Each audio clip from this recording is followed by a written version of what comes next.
Olá pessoal, tudo bom? Eu sou o professor Luciano Júnior, professor de História, e hoje nós vamos para mais uma aula do Educa Recife para as turmas do 6º ano do ensino fundamental. Hoje nós teremos uma aula de História do Recife. Nós estamos aqui hoje com a parceria, né, da Elaine, a nossa intérprete de Libras, né, que junto com a equipe maravilhosa, né, de intérpretes que nós temos aqui, nos ajudam, né, nesse trabalho para tornar as nossas aulas mais acessíveis. E hoje também nós contamos com a participação da professora Yolanda. Professora Yolanda, que é professora das turmas de Educação de Jovens e Adultos, e hoje está com a gente aqui. Vai ficar aí no chat, acompanhando aí as colocações e as participações de vocês, mas ela está aqui. Yolanda, faz teu nome aí. Oxe, meu nome é um nome bonito. Meu nome é um nome bom. Então, hoje a gente vai conversar um pouco a respeito da história da nossa cidade, né? A melhor cidade em linha reta da América Latina e a mais bonita. E vamos falar um pouco desse período do governo de Maurício de Nassau. É isso aí. Então, nesse sentido, a gente vai começar a nossa aula. Antes da gente começar a nossa aula, a gente vai trabalhar aqui uma temática, né, que ela foi assim, motivo, né, de discussão essa semana. Vocês devem ter ouvido falar, mas ó, eu quero começar com uma frase aqui de um educador pernambucano muito importante, que no domingo agora, se estivesse vivo, estaria completando 100 anos de idade, né? Que foi o grande pensador, né, educacional, né, brasileiro, Paulo Freire, né? Então, não sei se vocês já ouviram falar dele, mas eu trouxe duas frases dele e a gente vai falar um pouquinho sobre ele antes, né, do início da nossa aula propriamente dita. Então, vê, uma das frases que eu trouxe diz aqui, ó: ninguém educa ninguém, ninguém educa a si mesmo. Os homens e mulheres, no caso, né, se educam entre si, mediatizados pelo mundo. Então, o Paulo Freire, ele foi um teórico, né, da educação muito importante, porque ele traz para a gente a perspectiva, né, de uma educação criticizante, né, de uma educação crítica, de uma educação questionadora, de uma educação que reconhece as diferenças, né, entre as pessoas, de uma educação que deve estar pautada, né, na leitura do mundo e que deve levar em consideração essa leitura do mundo para introduzir as temáticas, né, que serão estabelecidas, né, em sala de aula. E ele até, quando ele coloca aqui, né, que ninguém se educa sozinho, ou seja, por mais que a gente conceba, né, a existência de pessoas ditas autodidatas, mas até essas pessoas, né, que estudam sozinhas, elas têm o seu conhecimento, né, mediatizado, né, pela observação do mundo. Então, as pessoas, elas contribuem umas com as outras no processo de educação. E Paulo Freire, ele traz essas temáticas, né? Por isso, né, que ele ao mesmo tempo, né, muito elogiado, mas também ele sofre muitas críticas, né? Porque no momento em que ele traz a perspectiva de uma educação que contribua para o desenvolvimento do pensamento crítico, aquelas pessoas, né, que não desejam, né, alunos e alunas questionando a realidade, elas vão ficar meio chateadas com ele, né? Então, a gente tem uma outra frase dele, aqui uma foto do Paulo Freire, né? Não há saber mais ou saber menos, há saberes diferentes, né? Então, você deve também conhecer pessoas, né, que são muito boas, né, em uma área e pessoas que são muito boas em uma outra área, né? Então, existem vários campos do conhecimento científico. E nem todo mundo, né, que é muito bom em matemática, por exemplo, é muito bom em história. Mas isso não quer dizer que essas pessoas, né, que possuem uma gama de conhecimento ou de saberes diferentes, que elas sejam melhores ou piores do que as outras. São apenas pessoas diferentes, que possuem conhecimentos diferentes e que podem contribuir uma com a outra, socializando aquilo, né, que elas conhecem. Não é verdade, professora?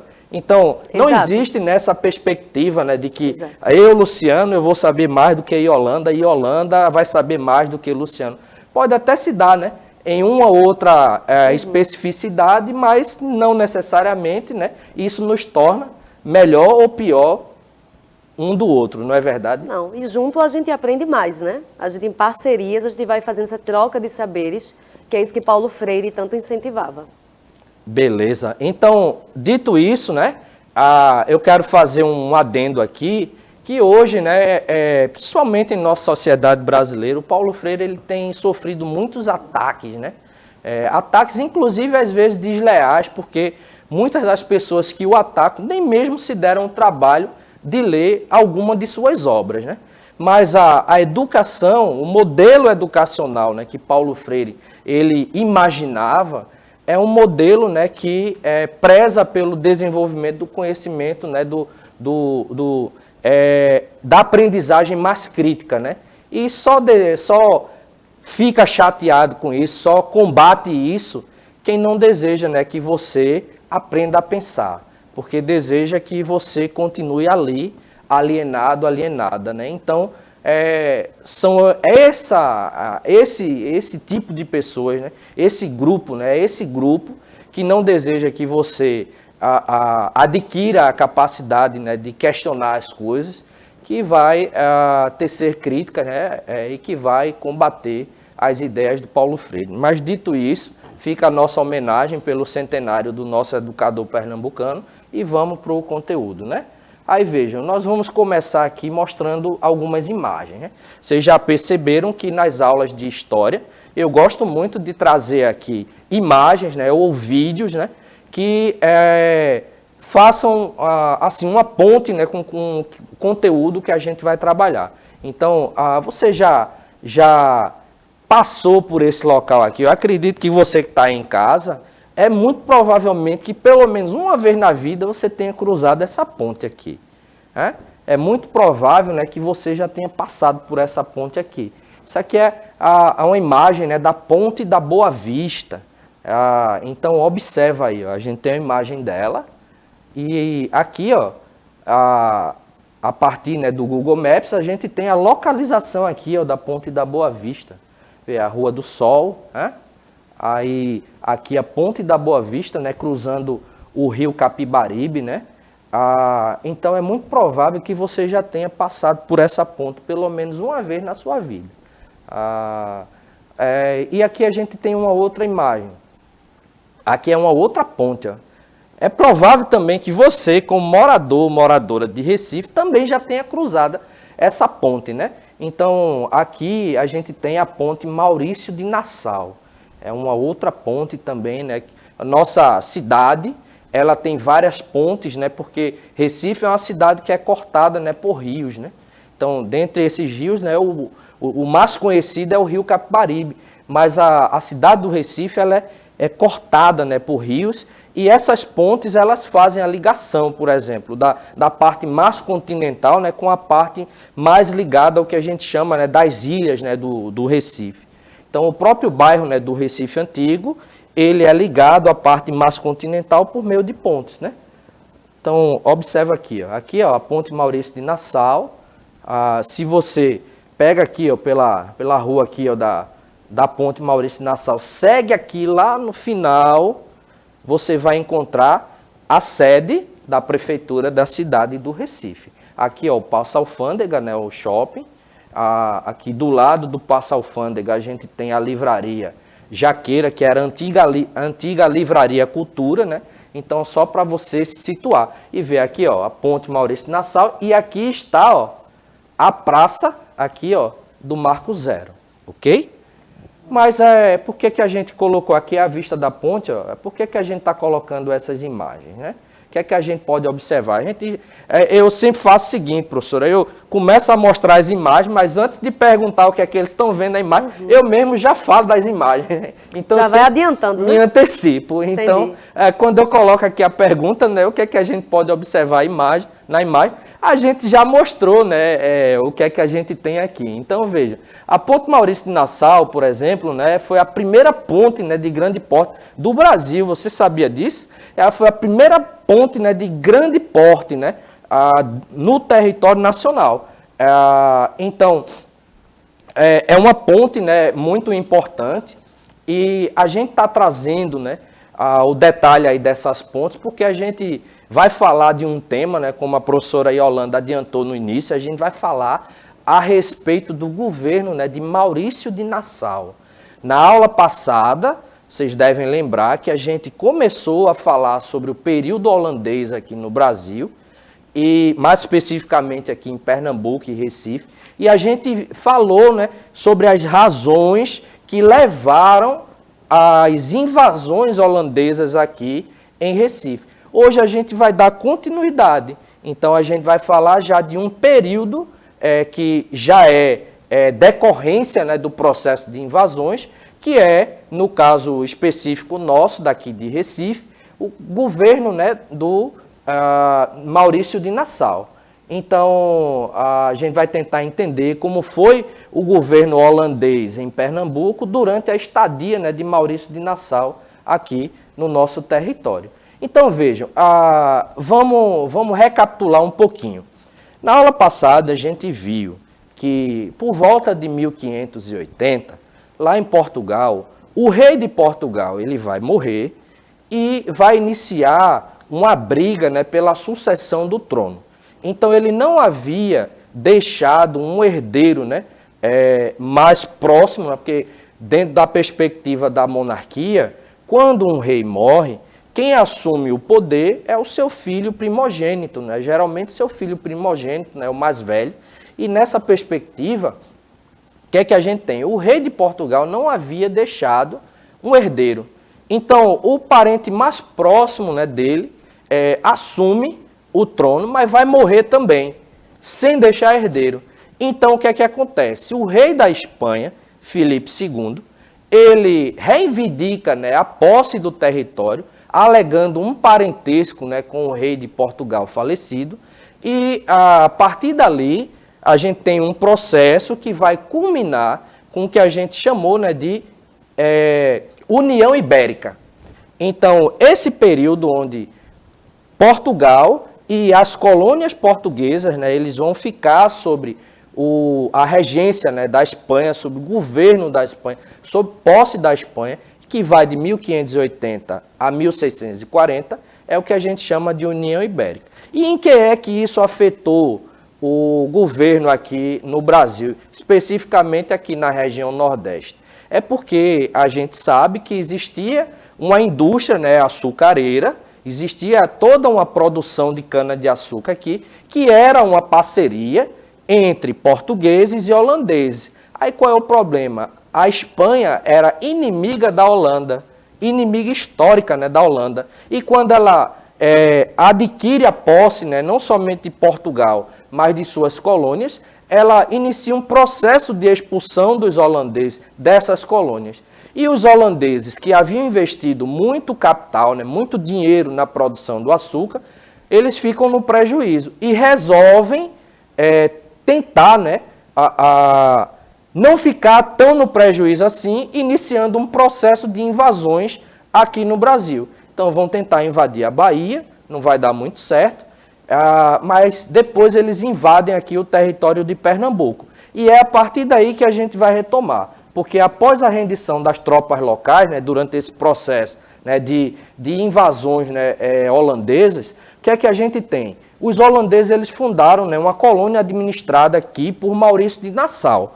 Então, nesse sentido, a Companhia das Índias, né, Ocidentais, que foi a companhia criada para financiar esse processo, né, de invasão do Brasil, ela ofereceu crédito, né, para os proprietários, né, dos engenhos aqui no território, né, pernambucano, reorganizarem seus engenhos e adquirirem escravos. Então, a gente observa que após o processo de invasão, os holandeses eles tentam reorganizar a administração local e, nesse sentido, o que a gente vai observar é que, após o período de invasão, vai chegar aqui o governante, né, Maurício de Nassau. Então, quando ele chega aqui em Pernambuco, o que é que vai acontecer? Ele vai contribuir para todo um processo de urbanização da cidade do Recife, porque aqui vai ser instalada a sede, né, do governo holandês no Brasil. Então, nessa perspectiva, né, Nassau ele inicia um processo, né, de reorganização territorial e um processo de urbanização aqui do território, né, recifense. Então, vamos passar aqui. A gente está com um probleminha aqui no... passou. Então, outra coisa muito importante. Quando Nassau chega aqui em Pernambuco, ele vai implantar uma política, né, de tolerância religiosa, com liberdade de cultos, né, para católicos e judeus. E isso é importante, por quê? Porque a colonização portuguesa, ela vai ser uma colonização católica, mas os holandeses eram protestantes. Havia ocorrido na Europa, a gente estudou isso também, então a gente viu que havia ocorrido na Europa processo, né, das reformas religiosas, que deu origem ao que a gente conhece hoje como as igrejas protestantes. Então, bem mais na frente, já a partir do século XX, então a gente vai ter a divisão de algumas dessas igrejas ditas, né, protestantes históricas, gerando outras igrejas que a gente conhece hoje como igrejas evangélicas, né? Então, as igrejas evangélicas, né, que a gente muito fala hoje, elas não são igrejas, né, que estão ligadas originariamente ao processo da reforma protestante lá na Alemanha, né, que se espalha para o resto do mundo, mas já são consequência, né, da divisão de algumas dessas igrejas protestantes históricas que surgem a partir da reforma, como a igreja luterana, a igreja batista, a igreja reformada, né, suíça, né, e escocesa, a igreja presbiteriana, a igreja anglicana. Então, mais na frente, outras igrejas, como a Assembleia de Deus, por exemplo, né, que vai ser fundada aqui no Brasil a partir de 1911, já é um outro processo, mas isso a gente fala em uma outra aula. Então, veja, a liberdade de culto ela vai ser importante, porque não somente protestantes, mas judeus, eles tinham, né, essa sua liberdade de culto cerceada. Então, quando os holandeses vêm para cá, eles introduzem, né, essa política, né, de tolerância religiosa que vai levar à instalação, né, e à liberdade de culto, né, para essas outras pessoas, né, que professavam uma fé diferente. E nesse sentido, né, a gente tem aqui, ó, Yolanda, a sinagoga, né? A sinagoga Carrauzu, isso a visão às vezes Carrauzu, certo? Que ela está localizada ali no centro, né, do Recife, né, nas proximidades ali do bairro, né, do Recife Antigo, a região do Recife Antigo. E essa sinagoga, né, a sinagoga, para quem não sabe, é um templo, né, judaico, um templo onde os judeus eles realizam, né, os seus ritos religiosos, né, eles professam ali publicamente, né, em reunião a sua fé, como, por exemplo, né, os católicos fazem na missa, né, e os protestantes nas igrejas evangélicas, né? Então, a sinagoga Carrauzu Israel, né, em hebraico, aí a professora me ajuda. Rochedo de Israel. Isso, é uma sinagoga que está localizada na cidade do Recife, né, aqui no nosso estado de Pernambuco. Elas compreendem hoje o Arquivo Histórico Judaico de Pernambuco, no bairro de Recife, no centro histórico da cidade. E foi a primeira sinagoga das Américas. Aí a professora Yolanda ela pode falar um pouco mais sobre isso, né, com mais propriedade do que eu. Então, explica aí para a gente, professora. Então, a gente sabe, como o professor já colocou para a gente, né, a respeito da ponte Maurício de Nassau, a primeira ponte assim, desse tamanho no Brasil. Também o nosso porto, o Porto do Recife, foi o primeiro porto das Américas, numa época em que toda forma de transporte era feita como? Ou de terra, com animais, né? Cavalos, jumentos, burros, ou pelo mar. Não existiam, né, carros, não existiam aviões. Então a nossa cidade é uma cidade realmente assim, pioneira. Então o primeiro porto que teve foi o Porto do Recife. E como o professor vem falando a respeito desse desenvolvimento do Recife holandês, a gente já lembra que a capital do Brasil na época era Salvador. Então os holandeses primeiro tentaram invadir Salvador, Quando não conseguiram, vieram para Recife, que era a cidade mais rica, Recife e Olinda, por conta da produção do açúcar. Então, tinha a estratégia do porto, que aí incentivava essas invasões para a nossa cidade, mas também tinha a riqueza natural de Recife e de Olinda, com a plantação da cana-de-açúcar, que iria gerar o açúcar. Então, foi de uma riqueza muito grande. E os judeus, como o professor falou, eram perseguidos, né? Porque a religião católica era a religião obrigatória por Portugal e pela Espanha. E aqui eles tiveram essa liberdade religiosa que ajudou a cidade a se desenvolver de uma forma como não existia. Teve todo um saneamento básico no Recife. A gente não pensava nisso, saneamento básico, gente, esgoto, que para a gente hoje em dia é natural, naquela época, há mais de 400 anos, não era. Então, os holandeses, junto com essa comunidade judaica, puderam fazer isso por nossa cidade. Até hoje, a Rua do Bom Jesus, que era chamada Rua dos Judeus, tem lá a feirinha, né, do Recife Antigo, que muita gente gosta de passear aos domingos. Essa rua é considerada uma das mais bonitas do mundo, tá? Então, essa sinagoga, não foi a gente quem disse, não foi o nosso povo. Vieram pessoas, autoridades do mundo inteiro para poder comprovar que foi a primeira sinagoga das Américas. Por isso que é um espaço não apenas religioso, mas um espaço também de museu importante, porque conta da nossa história. Veja, se a primeira das Américas inteira, não é pouca coisa. E isso faz parte da história da nossa cidade. E é bem importante que a gente conheça e a gente se aproprie da história da nossa cidade. Não é, professor?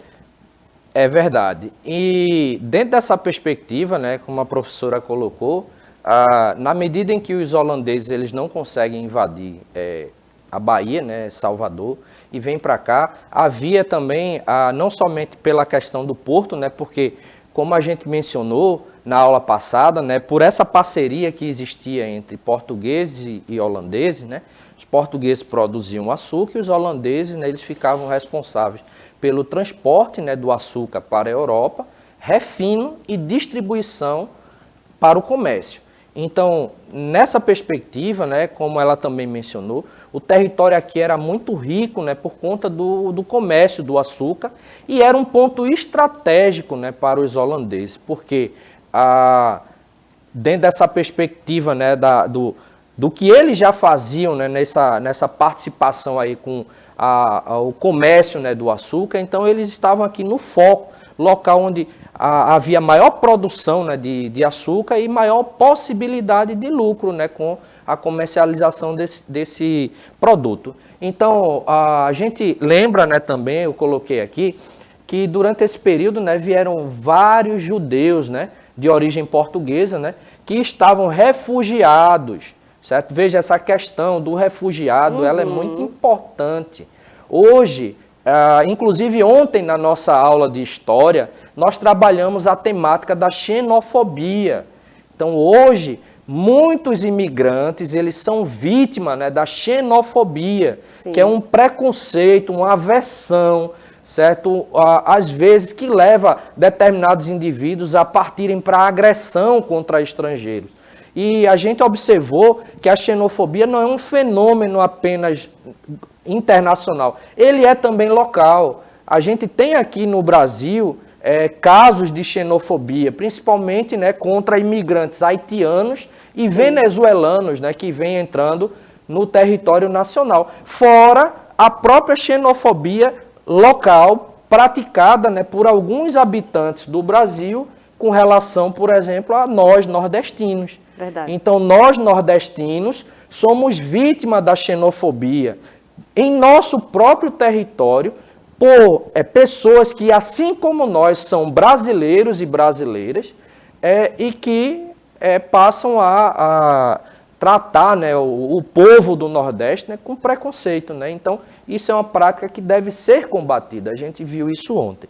Mas, dito isso, né, então, os refugiados, né, eles estavam lá refugiados, né, na região da Holanda e vieram para a colônia holandesa aqui, né, no caso o Recife, atraídos por essa liberdade de culto religiosa. E a gente falou em liberdade de culto, mas liberdade de culto, o que é que acontece? A gente tem, você tem a sua religião e por um ou outro motivo você é impedido de publicamente professar a sua fé. E ainda mais numa época, né, professor, que não era simplesmente da questão de você poder ter essa liberdade ou não, mas era uma questão de vida ou morte. Quem não professasse a religião católica, quem não se convertesse, e tinha toda uma vigilância dos vizinhos, dos colegas de trabalho, as pessoas eram presas e podiam até ser mortas, queimadas vivas nas fogueiras da Inquisição. Exatamente. Como em outros períodos da história, a gente vai ver, por exemplo, durante a história do Império Romano, os cristãos, né, que se negavam a prestar culto ao imperador, eles eram jogados, né, nas arenas para serem trucidados, para serem mortos, né, por gladiadores ou por feras, né, como tigres, leões. Né? E essa é uma outra questão que em outras aulas a gente também vai trabalhar, a questão da intolerância, né, religiosa. Né? Então vejam, o que é que a gente tem? Atraídos pela liberdade de culto, né, como a gente falou.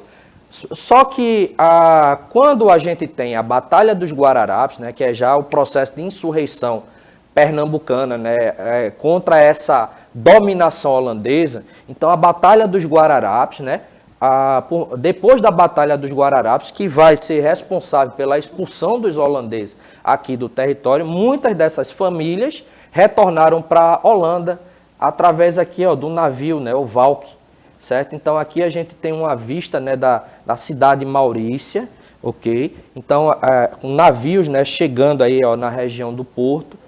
Então muitos desses judeus, né, eles retornaram, né, para a Holanda. Nassau também ele tratou de criar aqui a Câmara dos Escabinos, né, que era os escabinos eram alguns nobres, né, que existiam, né, então é o equivalente ao que hoje a gente conhece como a Câmara Municipal, onde nós temos os vereadores, né, e trouxe vários artistas, né, intelectuais da Europa, dentre eles pintores como o Albert Eckhout, né, o Franz Post, eles vieram para cá nesse período, porém, isso será tema da nossa próxima aula. Então, para a gente encerrar, a gente já falou, né, que eles promoveram uma grande urbanização aqui no território, saneamento básico, como Sim. a professora colocou, e, por fim, lembrando que na próxima aula a gente vai trabalhar essa questão, né, dos artistas, né, que chegaram aqui durante o período holandês e a importância desses artistas, né, para a gente tentar compreender mais, né, o período. E como sugestão de atividade, fica aí para que, sob a orientação do seu professor ou da sua professora, você pesquise, né, sobre bairros do Recife que foram urbanizados durante o período holandês. No mais, agradecendo aqui a Elaine, agradecendo a professora Yolanda. É nóis. E é isso, pessoal. Até a nossa próxima aula. Tchau, tchau.